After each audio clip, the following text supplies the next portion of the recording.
Princípio do Evangelho de Jesus Cristo, Filho de Deus, como está escrito na profecia de Isaías: Eis que envio meu mensageiro diante de você, o qual preparará o seu caminho. Voz o que clama no deserto, prepara o caminho do Senhor, endireita as suas veredas. E foi assim que João Batista apareceu no deserto, pregando o batismo de arrependimento para a remissão de pecados. E toda a região da Judéia e todos os moradores de Jerusalém iam até ele, e confessando seus pecados eram batizados por ele no rio Jordão. A roupa de João era feita de pelos de camelo. Ele usava um cinto de couro e se alimentava de gafanhotos e mel silvestre. E João pregava dizendo: Depois de mim vem aquele que é mais poderoso do que eu, do qual não sou digno de curvar-me, desamarrar as cordeias das suas sandálias.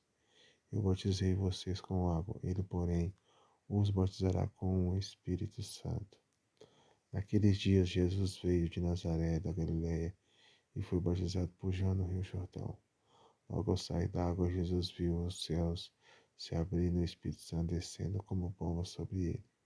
Então veio uma voz dos céus que dizia: Tu és o meu filho amado, em ti me agrado. E logo o Espírito conduziu Jesus ao deserto, onde ficou durante 40 dias sendo tentado por Satanás.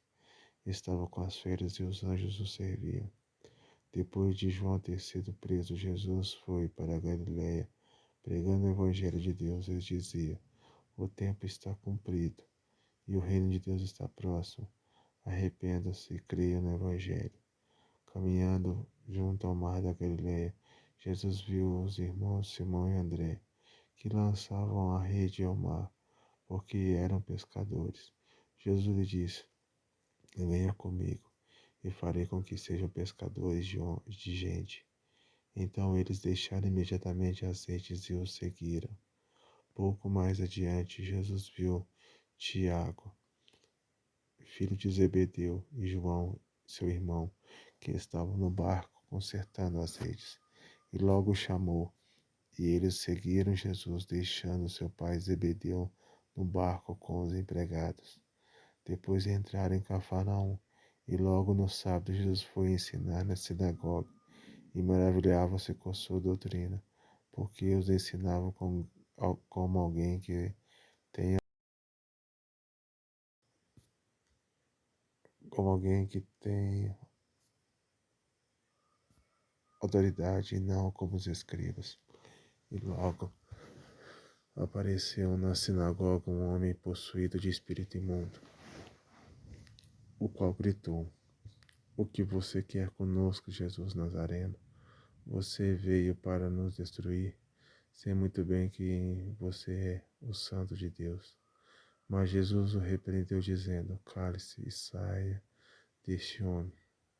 Então o espírito imundo, agitando violentamente e gritando em alta voz, saiu dele. Todos se admiraram a ponto de perguntar entre si: Que é isto? Uma nova doutrina? Com autoridade ele ordena aos espíritos imundos e eles lhe obedecem. E a fama de Jesus se espalhou depressa em todas as direções, por toda a região da Galiléia. E saindo da sinagoga foram com Tiago e João para a casa de Simão e André. A sogra de Simão estava de cama, com febre, logo deram essa notícia a Jesus. Então, aproximando Jesus, pegou a mão dela e fez com que ela se levantasse. A febre o deixou, e ela passou a servi-los. À tarde, depois do pôr do sol, trouxeram a Jesus todos os enfermos e endemoniados. Toda a cidade estava reunida à porta da casa, e ele curou muitos que se achavam doentes de todo tipo de enfermidades. Também expulsou muitos demônios, não lhes permitindo que falassem, porque sabiam quem ele era. Tendo se levantado de madrugada, quando ainda estava escuro, Jesus saiu e foi para um lugar deserto, e ali orava. Simão e os que estavam com ele procuravam Jesus por toda a parte. Quando o encontraram, lhe disseram: Todos estão à sua procura. Jesus, porém, lhes disse: Vamos a outros lugares, aos povoados vizinhos, a fim de que eu pregue também ali, pois foi para isso que eu vim. Então ele foi por toda a Galiléia, pregando nas sinagogas deles e expulsando os demônios. Um leproso se aproximou de Jesus e lhe pediu de joelhos: Se o Senhor quiser, pode me purificar. E Jesus, profundamente compadecido, estendeu a mão, tocou nele e disse: Quero sim, fique limpo. No mesmo instante, a lepra desapareceu dele, e ele ficou limpo. E, advertindo severamente, logo o despediu. Ele disse: Olhe, não conte nada a ninguém, mas vá, apresente-se ao sacerdote e ofereça pela sua purificação o sacrifício que Moisés ordenou, para servir de testemunho ao povo.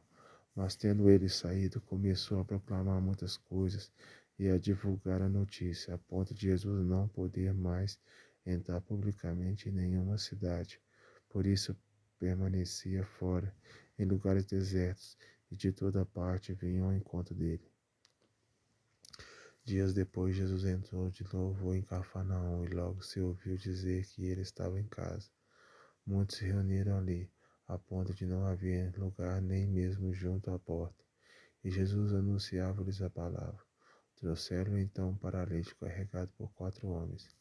E não podendo aproximar-se de Jesus por causa da multidão, removeram um telhado a ponto correspondente ao lugar onde Jesus se encontrava e pela abertura desceram o leito em que o paralítico estava deitado.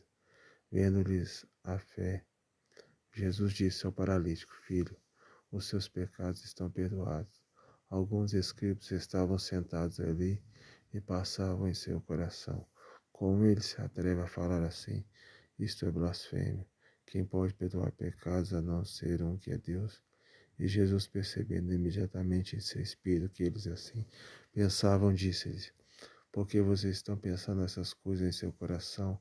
O que é mais fácil, dizer ao paralítico: Seus pecados estão perdoados, ou dizer: Levante-se, toma o seu leito e ande? Mas isto é para que você saiba que o Filho do Homem tem autoridade sobre a terra para perdoar pecados. E disse ao paralítico: Eu digo a você, levante-se, pegue o seu leito e vá para casa. Ele se levantou e, no mesmo instante, pegando o leito, retirou-se à vista de todos, a ponto de todos se admirarem e darem glória a Deus, dizendo: Jamais vimos coisa assim. De novo, Jesus foi para junto do mar. Ele e toda a multidão vinham ao encontro dele, e ele os ensinava. Quando ia passando, viu Levi, filho de Alfeu, sentado na coletoria, e lhe disse: Siga-me. E ele se levantou e o seguiu. Achando-se Jesus à mesa na casa de Levi, estavam junto com ele e com seus discípulos muitos publicanos e pecadores, porque estes eram muitos e também o seguiam. Os escribas dos fariseus, vendo Jesus comer em companhia dos pecadores e publicanos, perguntavam aos discípulos dele: Por que ele come e bebe com os publicanos e pecadores? Tendo ouvido isto, Jesus lhe respondeu: Os sãos não precisam de médico, e sim os doentes. E eu não vim chamar justos, e sim pecadores. Ora, os discípulos de João e os fariseus estavam jejuando. Algumas pessoas foram perguntar a Jesus: Por que os discípulos de João e os discípulos dos fariseus jejuam, mas os discípulos não jejuam? Jesus respondeu: Como podem os convidados para o casamento jejuar enquanto o noivo está com eles? Durante o tempo em que o noivo estiver presente, não podem jejuar. No entanto, virão dias em que o noivo lhes será tirado, e então naquele dia eles vão jejuar. Ninguém costura um remendo de pano novo em roupa velha, porque o remendo novo tira um pedaço da roupa velha, e o buraco fica ainda maior. E ninguém põe vinho novo em odres velhos, porque se fizer isso, o vinho romperá os odres e se perdem tanto o vinho como os odres. Mas põe-se vinho novo em odres novos. E aconteceu que num sábado, Jesus atravessava as searas, e os seus discípulos, ao passar, começaram a colher espigas. Então os fariseus disseram a Jesus: Olhe, porque eles estão fazendo o que não é lícito aos sábados?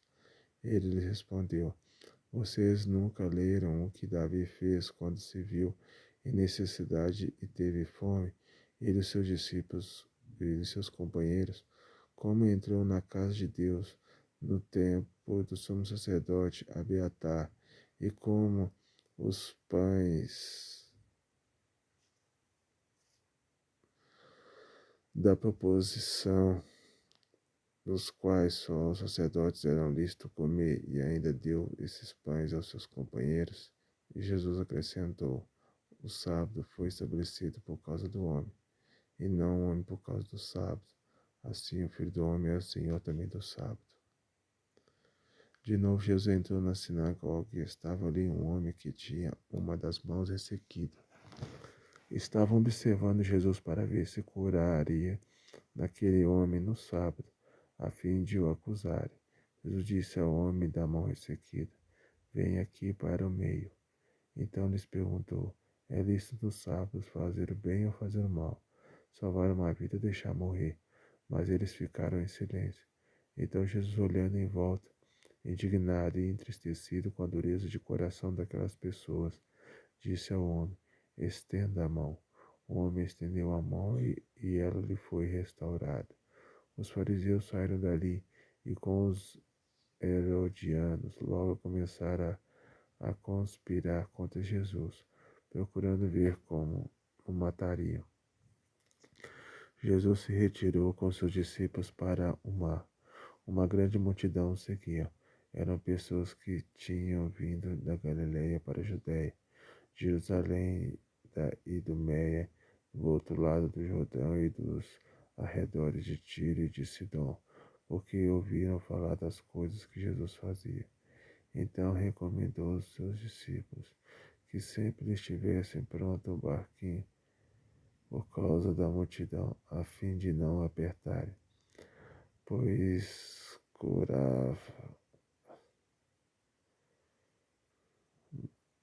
de modo que todos os que tinham alguma enfermidade se esforçavam para chegar perto, a fim de poderem tocar nele.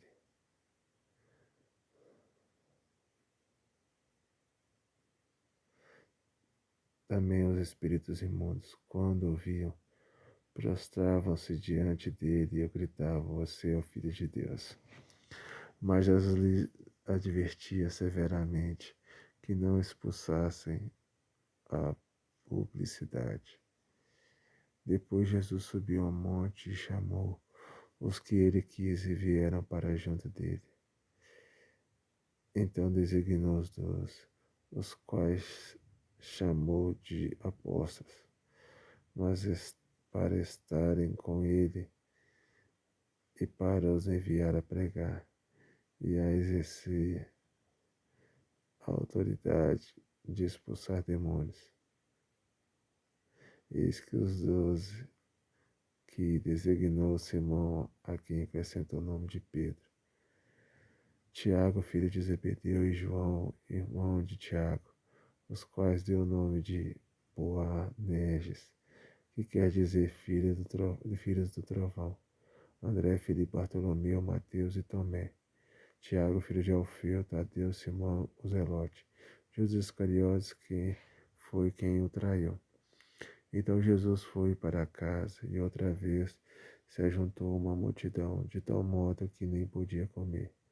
E quando os parentes de Jesus ouviram isto, saíram para prendê-los, porque diziam: está fora de si. Os escribas que tinham vindo de Jerusalém diziam: ele está possuído de Beelzebul. Ele expulsa os demônios pelo poder do maioral dos demônios. Então, convocando, Jesus lhes disse, por meio de parábolas: como pode Satanás expulsar Satanás? Se um reino estiver dividido contra si mesmo, tal reino não pode subsistir. Se uma casa estiver dividida contra si mesma, tal casa não poderá subsistir. Se Satanás se levantou contra si mesmo e está dividido, não pode subsistir, é o seu fim. Ninguém pode entrar na casa do valente para roubar-lhe os bens, sem primeiro amarrá-lo, e só então saqueará a casa dele. Em verdade lhes digo que tudo será perdoado aos filhos dos homens, os pecadores e as blasfemas que proferiram. Mas aquele que blasfemar contra o Espírito Santo nunca terá perdão, visto que é réu de pecado eterno. Jesus disse isto porque diziam: está possuído de um espírito imundo. Nisto chegaram a mãe e os irmãos de Jesus, e tendo ficado do lado de fora, mandaram chamá-lo. Muita gente estava sentada ao redor de Jesus, e alguns lhe disseram: olhe, a sua mãe, seus irmãos e suas irmãs estão lá fora, procurando o Senhor. Então Jesus perguntou: que é minha mãe e quem são meus irmãos? E olhando em volta para os que estavam sentados ao redor, disse: eis minha mãe e os meus irmãos. Portanto, aquele que fizer a vontade de Deus, esse é meu irmão, minha irmã e minha mãe.